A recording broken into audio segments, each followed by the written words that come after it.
Assalamualaikum warahmatullahi wabarakatuh. Perkenalkan, nama saya Cud Indasari, NPM 23051080-115 dari jurusan Ilmu Tanah Fakultas Pertanian Universitas Syahkuala. Di video kali ini kita akan membahas proses geomorfologi fluvial atau aluvial. Pernahkah kita bertanya bagaimana sungai bisa membentuk lembah yang dalam? Mengapa alurnya bisa berkelok-kelok, dan bagaimana delta yang luas bisa terbentuk di muara sungai? Sungai bukan hanya sekadar aliran air, sungai adalah agen geomorfologi yang sangat aktif dalam membentuk permukaan bumi. Pada video kali ini, kita akan membahas secara lengkap tentang proses geomorfologi fluvial atau aluvial. Mulai dari pengertian, proses utama, bentuk lahar yang dihasilkan, hingga fenomena yang nyata yang terjadi di Indonesia. Geomorfologi adalah ilmu yang mempelajari bentuk permukaan bumi dan proses pembentukannya.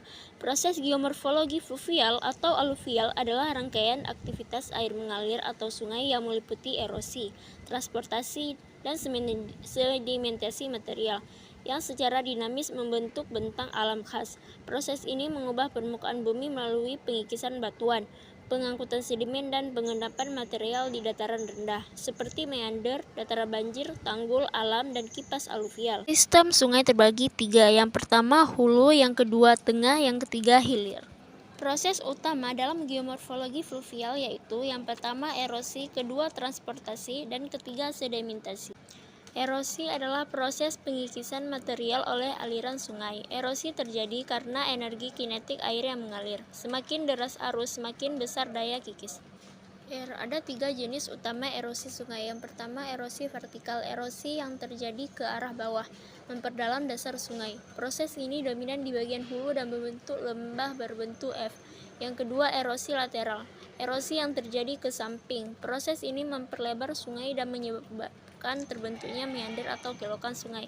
Yang ketiga, erosi mundur, erosi yang bergerak ke arah hulu memperpanjang aliran sungai. Mekanisme erosi dapat terjadi melalui yang pertama abrasi, yaitu gesekan batuan dengan dasar sungai.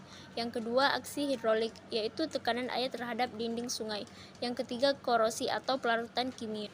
Transportasi, material yang telah tererosi akan diangkut oleh aliran sungai. Ada 4 cara utama pengangkutan sedimen. Yang pertama traksi, batu besar menggelindingi di dasar sungai. Yang kedua saltasi, partikel kecil meloncat-loncat mengikuti arus. Yang ketiga subsensi, material halus seperti lumpur melayang dalam air. Yang keempat solution, material terlalu terbawa oleh air. Besar kecilnya sedimen yang diangkut tergantung pada 1. Kecepatan air, 2. Debit air, 3. Kemiringan lereng, keempat ukuran partikel. Sedimentasi adalah proses pengendapan material yang diangkut oleh sungai. Proses ini terjadi ketika yang pertama energi aliran melemah, kedua kemiringan berkurang, 3. Sungai memasuki daerah datar, 4. Sungai bertemu laut atau danau. Hasil sedimentasi dapat membentuk berbagai bentang alam seperti dataran banjir, daerah datar di sekitar sungai yang sering tergenang saat banjir. Kedua, tanggul alam, endapan alami di tepi sungai akibat luapan air. 3. Kipas aluvial, endapan berbentuk kipas di kaki pegunungan. Yang keempat, delta. Delta terbentuk ketika sedimen yang di bawah sungai lebih banyak dibandingkan energi gelombang laut. Contoh delta terkenal di dunia adalah yang pertama delta Sungai Nil, sedangkan di Indonesia kita memiliki delta Mahakam. Bentuk lahan fluvial. Proses-proses tadi menghasilkan berbagai bentuk lahan. Yang pertama lembah V, terbentuk di daerah hulu akibat erosi vertikal yang kuat. Yang kedua air terjun, terjadi karena perbedaan ketahanan batuan atau adanya patahan. Contoh terkenal adalah air terjun Niagara.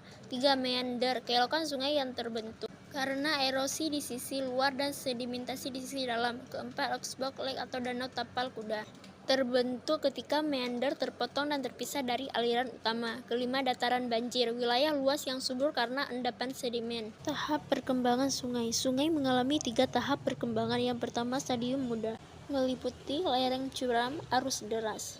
Erosi vertikal dominan. 2. Stadium dewasa, yaitu meliputi meander mulai terbentuk, erosi lateral meningkat. 3. Stadium 2, meliputi meander besar, sedimentasi dominan, dataran banjir luas. Faktor yang mempengaruhi proses fluvial. Beberapa faktor utama. Yang pertama curah hujan, yang kedua kemiringan lereng, yang ketiga struktur dan jenis batuan, yang keempat vegetasi, yang kelima aktivitas manusia. Contohnya, banjir tahunan di wilayah Jakarta menunjukkan bagaimana perubahan tata guna lahan dapat mempercepat sedimentasi dan meningkatkan resiko banjir.